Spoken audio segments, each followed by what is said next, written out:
당신이 찾던 무서운 이야기 고비의 TV.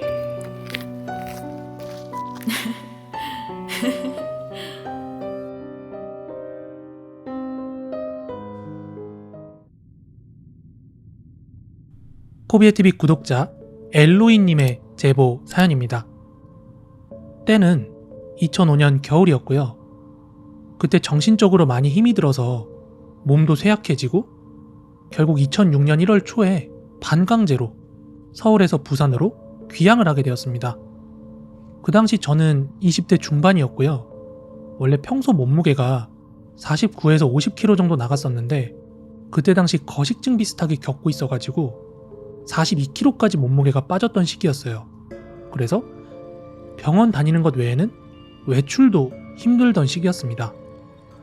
그러다가 1월 중순에 이준기 주연의 왕의 남자가 상영 중이었고 집에만 있던 저는 영화가 보고 싶어져서 어릴 때부터 친하게 지내던 선이라는 친구한테 생일이니까 극장에 가자고 얘기를 했습니다. 근데 당시 제 친구는 왕의 남자를 이미 여러 번 관람을 했었고 본인은 이준기 팬이니까 또 봐도 된다 이렇게 흔쾌히 수락을 해줘서 부산의 남포동으로 갔습니다.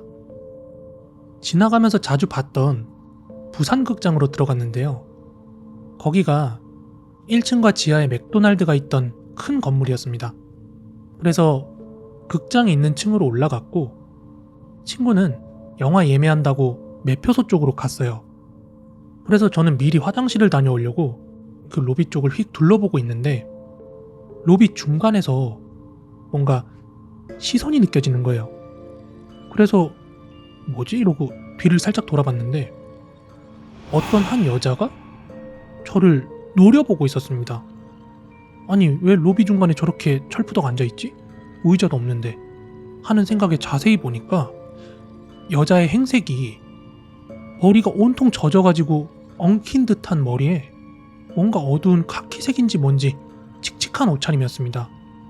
그리고 푸른색인지 붉은색인지 뭔가 조명 같은 게 대각선 아래쪽에서 그 여자의 얼굴과 몸을 이렇게 비추고 있더라고요. 그러면서 그 조명에 비친 눈알이 저를 노려보고 있었습니다. 옛날 공포영화 보면 귀신들 있잖아요? 아래서 위로 이렇게 조명 쏘잖아요. 약간 그런 느낌이었거든요. 저를 쳐다보는 그 사람의 눈빛이 처음 보는 사람 쳐다보는 그런 눈빛이 아니라 노려보는 듯한 완전히 충혈이 돼 있는 눈알이었거든요. 그래서 뭐지? 노숙자인가? 하고 생각을 했는데 조명 같은 게 그 여자 얼굴에만 비치는 것처럼 보이는 거예요. 그래서 순간 이상하네? 저기 분명히 조명이 없는데? 하면서 계속 눈을 마주치면 안 되겠다. 아는 척을 하면 안 되겠다는 생각이 들어서 바로 몸을 돌려서 화장실로 들어갔습니다. 근데 그때는 지금 상영 중인 영화가 끝나기 전이라 화장실에는 아무도 없었고 양쪽으로는 총 10개 이상의 화장실 칸이 있었어요. 그래서 들어가자마자 바로 첫 번째 보이는 칸의 문을 열었고 제가 화장실 문을 열자마자 좌변기 물이 쏴 하고 내려갑니다. 누가 누른 것도 아닌데요.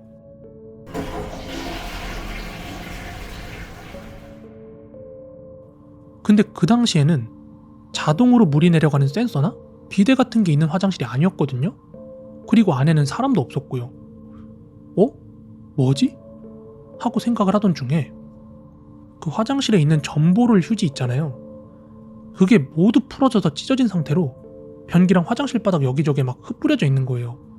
그래서 이거 내가 한 것도 아닌데 괜히 나오다가 오해받겠다. 그렇게 오해받기 싫은 마음에 맞은편으로 돌아서 문을 열었습니다. 그리고 맞은편의 문을 염과 동시에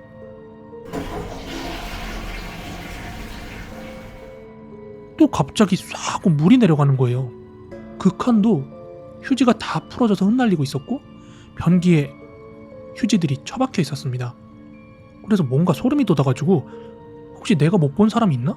하고 바로 옆 칸이랑 다른 칸에 막 순서대로 탕탕탕 열었는데 순서대로 나머지 칸들의 변기물이 쏴 내려가는 소리가 들리는 거예요. 그 순간 미친, 아까 내가 본 거 사람이 아닌가 보다 하고 그 귀신의 짓이라는 느낌이 확 들었어요. 만약에 그렇게 물 내리는 소리가 났다면 나오는 사람도 있어야 하는 게 맞잖아요. 근데 그 짧은 순간에 동시에 변기문이 싹싹싹 내려가니까 엄청 소름이 돋았습니다. 그래서 저는 나머지는 열어보지도 않고 이렇게 돌아서서 화장실 문을 나오려고 하는데 그때 마침 영화가 끝나가지고 아주머니들이 이제 볼일 보려고 들어오고 있었어요.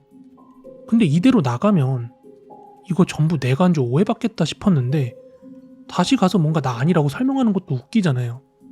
그래서 그대로 나가는데 제 뒤에서 어머, 여기 화장실이 왜 이래? 휴지가 다 풀어져 있잖아. 이렇게 막 웅성웅성거리는 소리가 들려요. 아무튼 저는 그 소리를 뒤로하고 서둘러 도망치듯이 나왔습니다. 한동안 그 여자의 눈빛이랑 그 모습들이 잊혀지지가 않더라고요. 제가 평소에 몸이 안 좋을 때 뭔가 이상한 일을 겪긴 했었거든요.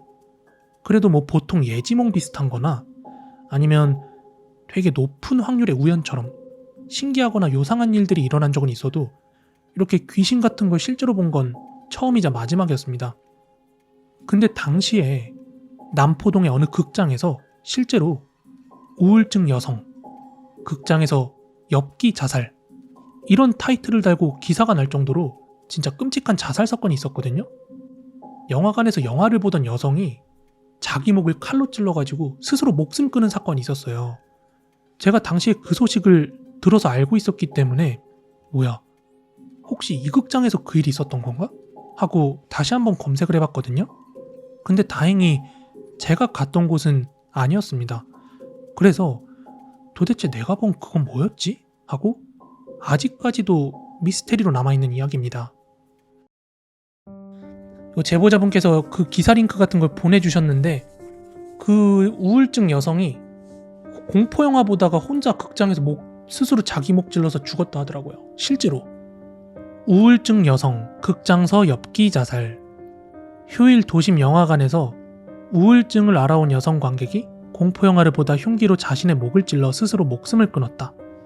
3일 오후 3시께 부산 중구 모 극장에서 34세 여성이고요. 정모 씨가 목 부위를 흉기에 한 차례 찔려 숨져 있는 것을 극장 직원 홍모 씨가 발견, 경찰에 신고했다. 발견 당시 극장 내 자신의 좌석에서 왼손에 흉기를 들고 고개를 앞으로 숙인 상태로 피를 흘린 채 숨져 있었다. 경찰은 정 씨가 평소 우울증을 앓아 병원 치료를 받아온 데다 가족들에게 이렇게 살면 뭐하느냐, 죽고 싶다 이런 말을 자주 해온 점으로 미뤄 영화를 보다 충동적으로 자살한 것으로 결론을 내리고 시신을 가족들에게 인도키로 했다. 정 씨가 자살할 당시 58명의 관객들이 영화를 보고 있었지만 극장 앞에서 세 번째 줄에 혼자 떨어져 앉아있는 바람에 관객들은 정 씨의 이상한 행동에 대해서 전혀 눈치를 채지 못했다. 정 씨는 7년여 전에 결혼했으나 남편과의 성격 차이와 우울증 때문에 1년 6개월 만에 이혼했으며 친정집에서 생활해온 것으로 알려졌다. 그 시간에 거기서 극장에서 영화를 보고 있었던 분들은 실시간으로 사람이 죽고 있는데 몰랐다는 거잖아요.